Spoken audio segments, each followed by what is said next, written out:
Hello, my name is Ricardo Zaragoza. This is my homework for the one-shot timer, and this is my top design.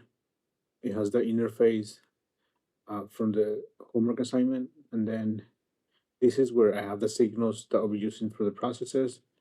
So count will count the timer max. Running will tell if the timer should be running, and done should tell if the timer should be done. And then we're assigning done to timer expired signal. And then we have our process.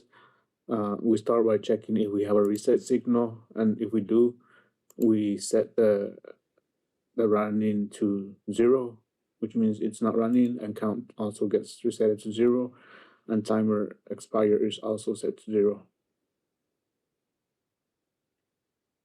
And then if the counter, if we're not receiving a reset signal, then we are still saying that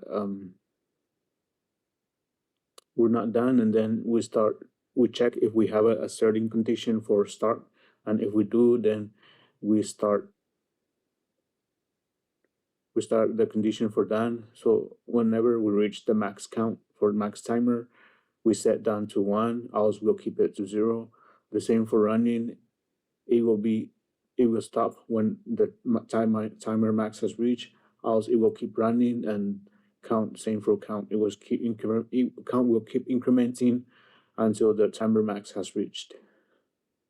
That's the top design. And then on the test bench, we have our component instantiation, and then the signals that we'll be using for the test bench.